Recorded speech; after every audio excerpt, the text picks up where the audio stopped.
The knock came at 6:14 inches the morning. I remember the exact time because I'd been awake since 4, lying across the back seat of my pickup truck with a rolled-up jacket under my head, watching the sky above the Columbus, Ohio truck stop go from black to gray. At 63 years old, my back doesn't forgive a night like that, neither does a man's pride. The knuckles hit the glass again, harder. I sat up slow, every joint in my body registering a complaint, and wiped the fog off the window with my sleeve. A security guard, heavy-set, maybe 50, with the expression of a man who'd seen too many people sleeping in parking lots to be surprised by one more. "Sir, you can't stay here. This is a private lot?" I nodded. I didn't argue. You lose the will to argue when you've been at the bottom long enough. "My name is Robert Calloway. I'm 63 years old, and 6 months ago I was the co-owner of Calloway Hargrove Construction, a company I built from a single flatbed truck and a handshake loan in 1988. 35 years of work, 41 employees at our peak. Bridges, commercial buildings, highway infrastructure contracts across 5 states, the kind of company that gets a write-up in the Regional Business Journal and a plaque on the Chamber of Commerce wall. Now, I was sleeping in that same make of truck, not the original, obviously, but it felt poetic in the worst possible way, parked behind a flying J off Interstate 70, with $200 in cash and nowhere left to drive. I got out, stretched until something popped in my lower back, and watched the security guard walk away satisfied. The morning air was cold, that particular Ohio October cold that settles in your bones and reminds you that winter is coming whether you're ready or not. I wasn't ready. I hadn't been ready for any of this. Let me tell you how a man loses everything he spent his life building. It starts with trust. It always starts with trust. I met my business partner at a job site in 1990. He was a project manager for a general contractor that had hired my small crew for a subcontract. Smart, organized, the kind of man who could read a blueprint and spot a problem before it became expensive. We got along immediately. 2 years later, he came to me with a proposition. His expertise, my company's reputation, and existing contracts. 50-50 partnership. Calloway Hargrove Construction. For 2 decades, it worked. I handled field operations, client relationships, the actual building. He handled the books, the bidding, the legal side of things. We trusted each other with everything. He was the best man at my second wedding. When my wife Carol died of a stroke in 2019, he sat with me at the hospital and helped me plan the funeral. I should have seen what he was doing. The signs were there, the same way they always are when someone is quietly dismantling your life while you're busy living it. Meetings I wasn't invited to. Loan documents that needed my signature but that he summarized rather than letting me read. A young attorney named Perkins who started showing up at the office and who always seemed to leave right before I arrived. I found out in February the way a lot of men over 60 find out about betrayals, completely by accident, when I was looking for something else entirely. I'd gone into the office on a Sunday to find a bid folder I'd left behind. His office was open. On his desk, printed and highlighted, was a document I'd never seen. A restructuring agreement, dated 4 months earlier, signed by him, by the company's accountant, and by an attorney. Not Perkins. A different firm entirely. The document transferred operational control of Calloway Hargrove Construction from a joint partnership to a sole proprietorship under his name. The mechanism was a clause in our original partnership agreement, one I'd signed in 1992, buried in language I hadn't understood then and had never thought to revisit.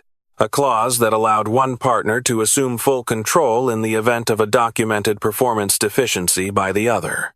The performance deficiencies were fabricated. Signed affidavits from 2 foremen I'd promoted and trusted, stating I'd made decisions that endangered worker safety. A financial audit showing cost overruns on 3 projects, overruns I later learned had been deliberately engineered by moving expenses between accounts. And a medical declaration, pulled from my own health records through channels I still don't fully understand, suggesting that my judgment had been compromised by the medication I'd been taking for my blood pressure. My own doctor's notes, twisted into a weapon against me.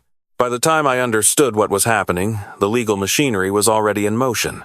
He had filed the restructuring with the state. He had notified our major clients.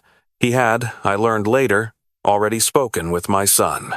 My son was 38, worked in finance in Chicago, had never been close to the business, but had always been aware of what it was worth. He called me the day after I found the document. The conversation lasted 4 minutes. He told me that he'd reviewed the situation with his own attorney, that the restructuring appeared to be legally valid, and that he thought I should consider taking the buyout offer that his partner intended to extend. His partner. My son called him his partner.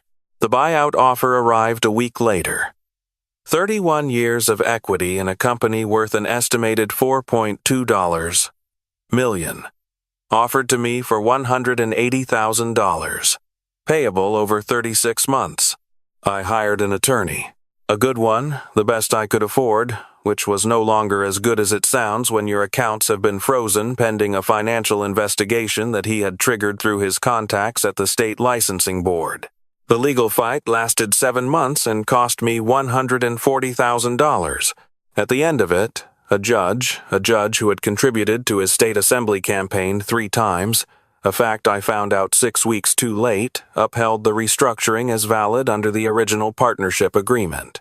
I walked out of that courthouse with $40,000, a truck, and the tools in my garage. He was waiting outside. He dressed well for it, the way some men do when they want to make a point. Pressed shirt, new boots, the kind of careful grooming that says I am doing fine and I want you to see it. Robert. He extended his hand. I hope there are no hard feelings.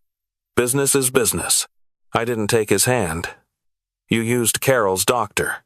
You used her medical records to get to mine. He looked at me for a moment, something moving behind his eyes. I used what was available. That's what the law allows. We buried her together. And I was sorry for your loss. I still am. He pulled his hand back, straightened his cuff. But grief doesn't run a company, Robert. You stopped running it years ago. You just didn't notice. He turned to walk away, then stopped, the way certain men do when they want the last word to land clean. You built something good. I'm going to build it into something great. That's not a betrayal. That's an upgrade. He walked to his car. It was new. I noticed that. The $40,000 lasted 4 months.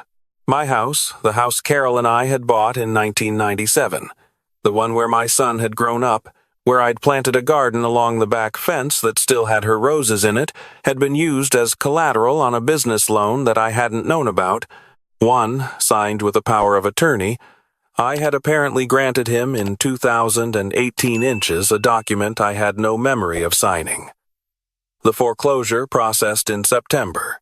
I tried staying with my daughter for 3 weeks, but she had 2 young children and a husband who worked long hours, and I could see myself becoming a weight on people who already had enough to carry.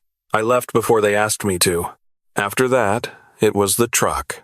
I won't tell you that sleeping in a vehicle at 63 is survivable in any dignified sense. It is survivable in the purely physical sense, which is the only sense that matters when you don't have another option. You learn where the 2 4-hour restrooms are. You learn which parking lots have overnight lighting and which don't. You learn that the human body can adapt to almost anything if the alternative is worse. What I couldn't adapt to was the silence. 35 years of running a company means your phone rings constantly. Clients, foremen, suppliers, inspectors, problems to solve, decisions to make. When it stops, the quiet is physical. It has weight. I'd been parked behind that Flying J for 2 nights when my phone rang at 7. 40 inches the morning. 3 days after the security guard had knocked on my window. I was sitting in the cab drinking gas station coffee and watching a family in a minivan load up for what looked like a long drive. The caller ID said it was a Columbus area code I didn't recognize. Is this Robert Calloway? Robert James Calloway, formerly of Westerville, Ohio? Depends on who's asking. My name is Eleanor Marsh. I'm a senior partner at Marsh & Tillman, an intellectual property firm in Columbus. Mr. Calloway, I've been trying to reach you for several weeks. I'm calling about a patent. I set my coffee down. What patent? There was a pause. The careful kind, the kind an attorney takes when they're deciding how much to say on an unsecured phone line. Mr. Calloway, would it be possible to meet in person? What I have to share with you is significant. I don't think a phone call does it justice. I looked at the inside of my truck, the folded blanket on the back seat, the box of tools wedged behind the passenger seat, the gas gauge sitting at a quarter tank. I can be in Columbus in 30 minutes, I said. Eleanor Marsh was in her mid-50s, the kind of attorney who has learned to be precise because precision is how she wins. Her office was on the 14th floor of a building downtown with a window that looked out over the Scioto River, and she met me in the lobby personally, which told me before she said a single word that whatever she had to discuss was serious enough to warrant the gesture. She did not comment on the fact that I was wearing yesterday's clothes. I appreciated that. We sat across from each other in a conference room with a pot of real coffee and a folder on the table between us that was almost 2 inches thick. In 1986, she began, you were working as a structural engineer for Meridian Industrial Group in Dayton. Is that correct? For 3 years. During that time, you developed a modular load-bearing framework system, a method for prefabricating bridge support structures in a way that reduced on-site assembly time by approximately 40%. You submitted it internally as a process improvement proposal. I stared at her. Something was moving in the back of my memory. An old thing. Something I hadn't thought about in 30 years. I remember. They thanked me for the submission and told me it wasn't commercially viable. They told you that, yes? She opened the folder. What they did was file a patent on the framework system 8 months after you left the company, under a different engineer's name. That patent was granted in 1991. The conference room was very quiet. The system was licensed to 3 major infrastructure manufacturers over the following decade, she continued. It became a foundational method for a class of bridge construction that is now used on over 600 federally funded projects across 22 states. The licensing revenue from 1,991 to the present day has generated approximately, sighed. She turned to a specific page in the folder and set it in front of me. $38 million in royalties. I looked at the number. It didn't look real. Meridian was acquired in 2004 by Halcott Engineering Solutions, she said. Halcott is a publicly traded company. When they conducted their standard intellectual property audit in preparation for a secondary stock offering last year, a junior associate noticed a discrepancy between the patent filing date, the internal proposal date, and the employment records. She flagged it. It came to us because Halcott wanted to understand their liability exposure before the offering went forward. Their liability exposure, I repeated. Mr. Calloway, the original patent was filed using work you developed during your employment. Under federal intellectual property law, you were entitled to inventor credit and a negotiated share of licensing revenue. Instead, your name was removed from the filing, your proposal was buried, and the credit was given to an engineer who had consulted on a loosely related project. That engineer has since passed away. His estate has no claim. You are the sole living inventor. I heard my own voice from a long distance. Why are you telling me this now? The patent is 30 years old. Because patents expire, but fraud doesn't have a statute of limitations in the same way. And because Halcott's attorneys are not interested in a lawsuit, they are interested in a settlement, a clean, documented resolution before their stock offering proceeds. She folded her hands on the table. Mr. Calloway, I have been authorized to present you with a settlement offer. A formal one, with the full weight of Halcott's legal team behind it, because they have calculated that this is significantly less expensive than litigation. She turned to another page. Another number. I had to read it twice. That, she said, represents 30% of total licensing revenue, plus interest calculated at the federal rate, plus a one-time payment for reputational and professional damages. Halcott's board approved it unanimously. She looked at me steadily. I should tell you, Mr. Calloway, that when we first attempted to locate you, we found that your business address had been vacated and your home had been foreclosed. We were concerned we might not find you in time for the offering window. How did you find me? Your daughter." She allowed herself a small smile. She was not easy to reach, but once she understood what we were calling about, she was very motivated to help. I sat in that conference room for a long time after she finished speaking. Eleanor Marsh didn't rush me. She refilled my coffee and left me with the folder and the view of the river. I thought about Carol, who had always told me that the work I'd done in those early years was worth more than I'd ever been paid for. I thought about the proposal I'd submitted in 1986, typed on a computer the size of a microwave, full of diagrams I'd drawn by hand at the kitchen table of our first apartment. I thought about the fact that while I had been sleeping in a truck, 30 years of my work had been quietly earning millions for people who had never once said my name. I signed the preliminary agreement at 11:30 that morning. What followed was 4 months of legal process. Document authentication, deposition, review by independent engineers who confirmed that the 1,986 proposal was the clear and documented source of the patented system. Halcott's attorneys were cooperative to the point of being eager. They wanted this resolved quietly and permanently, and they were willing to pay for that resolution. During that time, I stayed with my daughter and her family.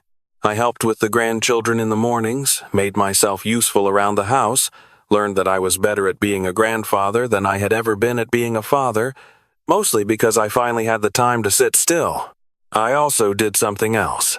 I hired investigators. Not because I needed the distraction, but because I needed to understand exactly what my former partner had built with what he had taken from me. What they found was both better and worse than I expected. Better, because the construction company was doing well. He was good at operations, I had always known that. He'd landed 2 large highway contracts in the first year, and the revenue was strong. Whatever else he was competent. Worse, because the method he had used to take the company from me had not been his first use of it. The same attorney, the same restructuring clause, a different partner. A smaller operation, a man named Gerald Whitmore, who had built a commercial excavation company in the 1990s and who had entered into a partnership with him in 2009, Gerald had lost his company the same way I had, forged performance deficiencies, manipulated financials. A cooperative judge. Gerald had settled for even less than I had. He'd had a heart attack 6 months later.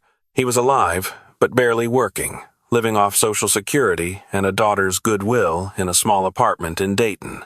My investigators also found the attorney Perkins, the quiet one who always left before I arrived.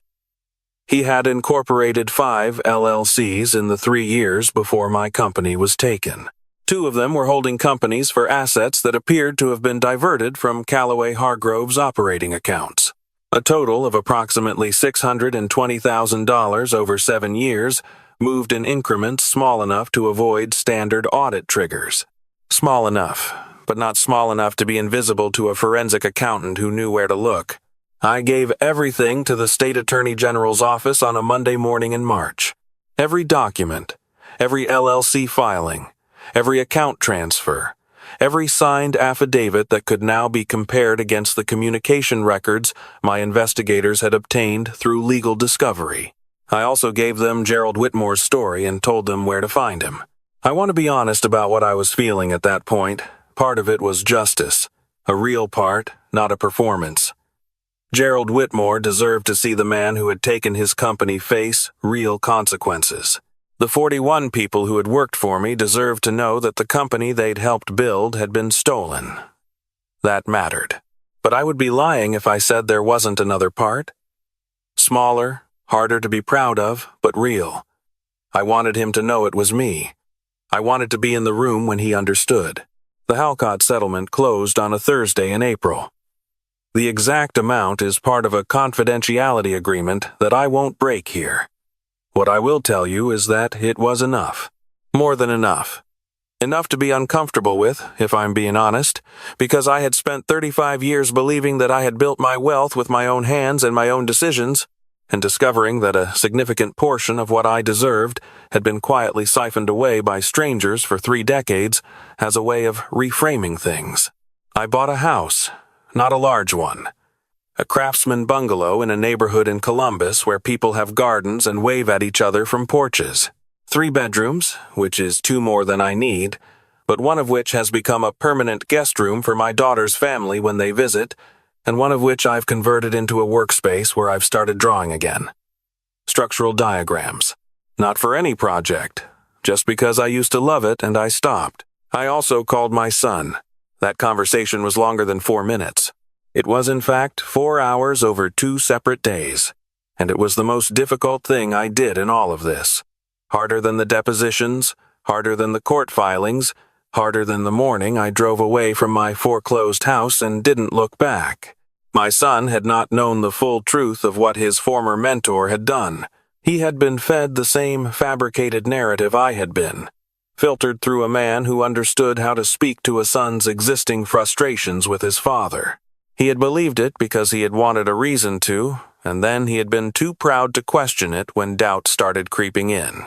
I don't have a tidy resolution to offer there. We are in the early stages of rebuilding something. It is slow and sometimes painful, and I think it is going to be worth it. That's the most honest thing I can say about it. The state opened its investigation in May. I was not directly involved after the initial submission, which was intentional. I had made a decision, somewhere in those 4 months of legal process, that I did not want to be the engine of his destruction. I wanted to be a witness to justice, not the architect of a vendetta. There's a difference between those 2 things, even if the outcome looks similar from the outside. By September, the Attorney General's office had filed charges. Wire fraud, breach of fiduciary duty, conspiracy to commit financial fraud, 2 counts related to the Gerald Whitmore case, which had been identified as a predicate offense. Perkins was named as a co-conspirator. They arrested him at the office of Callaway Hargrove Construction on a Tuesday afternoon in front of the employees who had once worked for both of us. I heard from one of those employees, a project foreman named Tommy, who had been with me for 18 years and who had stayed with the company when I left. He called me that evening. I didn't pick up immediately. I listened to the voicemail 3 times.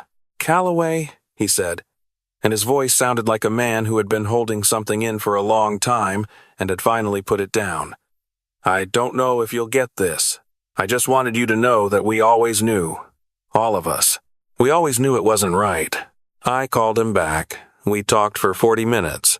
He told me the other foremen had signed those affidavits under threat of losing their jobs, that they had been told the performance deficiencies were minor technicalities and would never be used in a serious legal action, that they had regretted it ever since. He cried at one point, briefly, the way men of a certain age and background cry, fast and almost apologetic. I told him there was nothing to forgive. I meant it. There is a certain kind of person, I have learned, who believes they are beyond consequences. But because they have succeeded for so long, using the same methods, that they have confused the absence of consequences with immunity from them.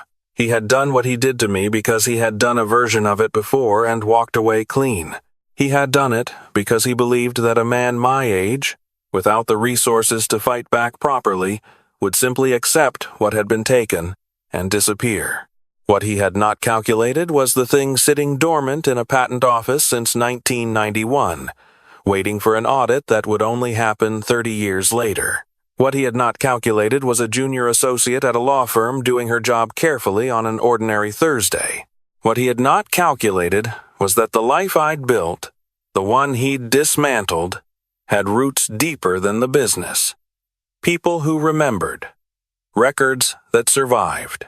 I still have the truck. It needs new brakes and the passenger window doesn't go all the way up anymore, but I keep it in the driveway because there is something important about looking at it every morning. Not as a monument to suffering. I'm not interested in turning my worst year into an identity, but as a measurement, a baseline, a reminder of what I already survived before I knew anything was coming. I sat with Gerald Whitmore at a diner in Dayton last October. He is 71, moves slowly, drinks his coffee black, and has the look of a man who has made peace with the fact that peace is something you have to keep choosing. We didn't talk much about the case. We talked about the companies we'd built, his excavation work, my bridge projects. The specific satisfaction of watching something you designed get built in the physical world, standing in a field while concrete sets, knowing that a thing that did not exist is now real because you made decisions and managed problems and got up early enough mornings in a row. You know what gets me? He said, near the end. It's not the money. I mean, the money matters, don't get me wrong. But it's the 30 years. 30 years of not knowing why the work felt like it wasn't enough. Why you could do everything right and still end up looking at a number that didn't reflect what you put in. He looked out the window at the parking lot. Now I know. Somebody was taking from me and I didn't know to look. I thought about my mother's advice, offered in the particular pragmatic tone of a woman who had grown up with very little and built something from it anyway. You can't go back and redo the losses, she used to say. You can only decide what you're worth right now and move accordingly. My mother died in 2003. I wish she'd been able to see this. Not the money, not the settlement, not the arrest. The part where a junior associate at a law firm did her job on an ordinary Thursday and a chain of events started that nobody could have predicted. The part where it turned out that careful, honest work leaves traces that survive longer than the people who tried to erase them.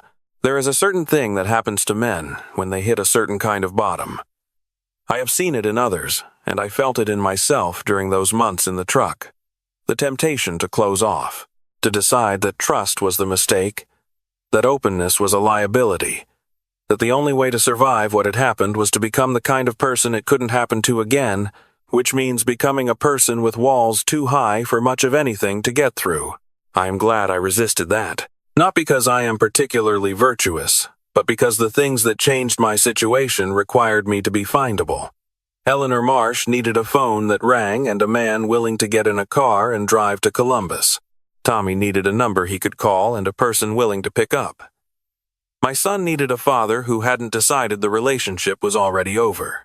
You can armor yourself against further loss, and you will also armor yourself against whatever is trying to reach you next. I don't know what's waiting on the other side of your worst time. I know what was waiting on the other side of mine, and I would not have believed it if someone had described it to me on that cold October morning when a security guard knocked on my window and told me I couldn't stay. I had $200 and a sore back and a son who'd taken the wrong side and a company I'd spent my life building signed away for $40,000. And I had, sitting in a patent office since 1991, a piece of work with my name attached to it that had outlasted every attempt to take my name off it. Do me a favor. If you've ever had someone tell you that what you built wasn't worth anything, that you were replaceable, that the smarter move was to take what you were offered and disappear quietly, I want to hear about it. Leave it in the comments. I read them. Every one. Because I spent a year thinking I was the only person something like this had ever happened to, and I was wrong about that, and the knowing made a difference. And if you know someone right now who's sitting at the bottom, who's been told they have nothing left and maybe has started to believe it, show them this.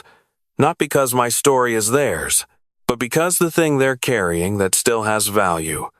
The thing someone worked very hard to convince them was worthless, it might still be out there. It might still be findable. Keep the receipts, keep the records, keep going,